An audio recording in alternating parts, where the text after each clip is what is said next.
There's a raw live performance coming your way. Freestyle Friday, folks. Darn good story. Open up your eyes. Yahweh blows a kiss, and everybody dies. Be still. Yahweh is the wise. Ah, the red herring. Everybody lies. Prayed last night. Yahweh forgive. You are not a genie. The reason that I live. Disciples persecuted. I need a bib. I'm about to puke. Put me in my crib. When I lack love, I'm all lip service. Isaiah 29:13. Man, I'm super nervous. Still in the basement, but elites are taking notice. The industry is scam. Cannot trust a POTUS. Matthew 13. Fruits in good soil. Keep the food fresh. Wrap up in some oil. Or saran wrap. Who knew I could rap? Who knew I could do this? Ignorance is bliss. I said no, but you making me feel guilty. Oh, blackmail. Still you playing filthy. Here it comes again. Woo me. Flattery. Sure sounds good, but you got the wrong battery. Denying what is evident. Making me feel crazy. Casper out the bag. Vibe is running hazy. Red flags are up. Path of Stockholm syndrome. But you do it subtly. No longer am I dumb. Open up your mouth. What is on your heart? You can be serious or you can have fun. There's clouds in the sky, no ounce of the sun. Wow. From animosity I used to run. Had to call it quits. Some relationships are dumb. Flee from sin. 2 Timothy 2:22. I wanna win. I hate to lose. You can have a good time even without booze. At the end of the day, want my work to be noble. Used to hit the plug. Hey, are you mobile? When I used to smoke, I thought I was cool. Used to daydream when I was in school. Then for a year, I worked at a school. Record year, I won an award. Not to brag, but I built relationships with the students. I was not a lazy teacher, sitting at their desk and assign another packet. Then they crash out when their kids cause a racket. Sickening, infected by the maggots. Anyways, change of pace. Made a promise I would change their life and plant seed. What else would I do? This is real life. Future of our country. Sharpen up the knife. Collaboration. Proverbs 27:17. I'll be damned if I'm only in it for the money. Broke is a teacher, so that is pretty funny. A good educator reveals to you the sunny. I wish I could stay, but the mission needs money.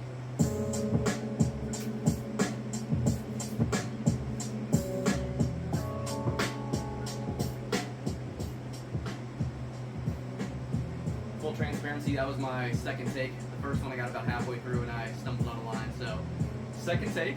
That's okay. Just want to be transparent with you guys. Not perfect. Yeah, so I just finished writing the song last night. The song originated from a freestyle, so sometimes I will record myself freestyling on my own time, of course. And some of the best lyrics, some of the best inspiration for lyrics actually come from the freestyles that I do, just because I'm not trying too hard. Like, things just flow. So obviously I'll say some wild stuff that I'm never going to put in a song, but there's some really interesting things that can come from a freestyle. A technique that one of my English professors in college taught me was free writing. So some days he would have us warm up for like 5 minutes, 10 minutes, just free write. So he'd give us a prompt or a topic, and we'd free write. And like, you're not trying to make it sexy, just write whatever comes to your mind. So if you had absolutely no inspiration and you're like, you write, I cannot think right now. I have no ideas. My shirt is blue. My shoes are red. Oh, hey, my favorite color is red. I went to the apple orchard last week, and you see how ideas start to progress. Whatever's on your mind, you just write in the moment. And that's like a freestyle, so to speak. So, some songs, like, I will write from start to end. Other times, it originates with a freestyle. Like I said, I record myself. And then what I'll do is, when I have time, I'll listen to the freestyle and I'll write the lines that I think are good. And then after I write all the lines that I think are good and potentially song-worthy, then I'll go from there and like filter them 1 or 2 more times, and you get the end product of the song. So I just wanted to take you guys into a bit of the process. When I went to a Forest Frank concert in March, at one point he took a break from performing, and he synced up his laptop to the big screen at Shake Arena in St. Louis, and he walked everyone through how how he made a beat to one of his songs, and that was cool. So I want to do something similar with that. I do want to be transparent though. Let me pause this. I do want to break down a couple of lyrics. This is the last thing I'm going to do, and then the episode will conclude. But I don't want there to be any misconceptions here. I know what my lyrics mean, but someone could like misconstrue it, so I just want to clarify here.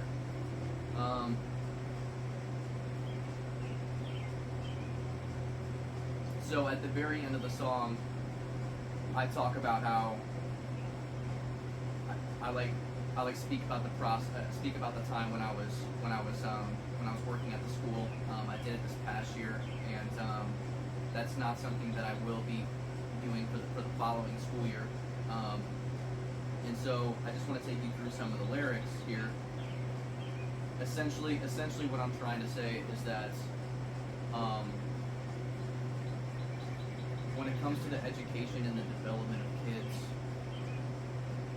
you know, these kids are the future of our country, are the future of our world, so we should be doing our best to put our best foot forward for them, not only academically, but just emotionally, you know, the vibe and energy that we bring. And a majority of the teachers do, like, they do the best that they can.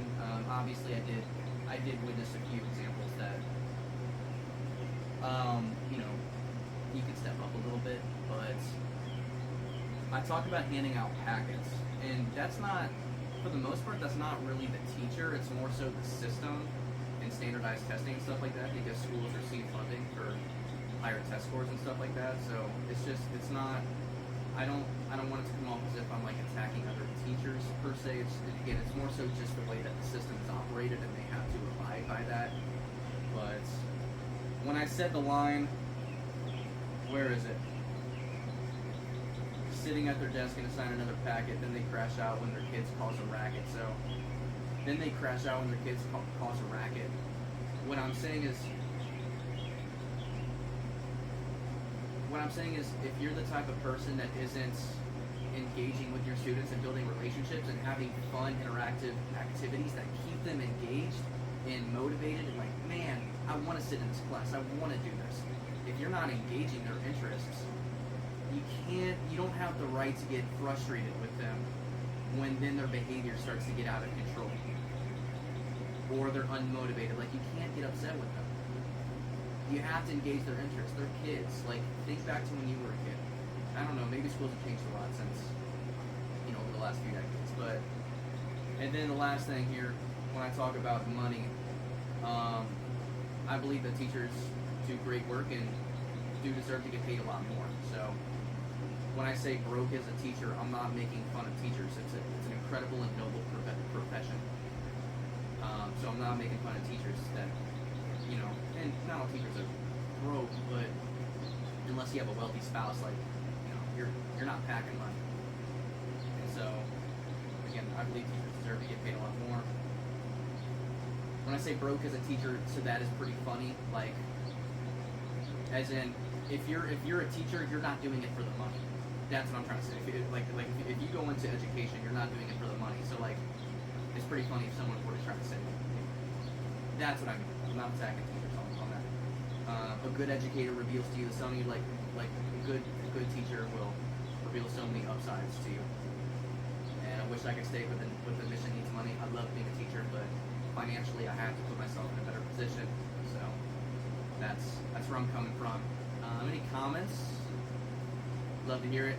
That's Freestyle Friday on the Chili Wolfpack Podcast. I am your host, Ian Wolf. Hope you enjoyed the song, My Feet Are Numb.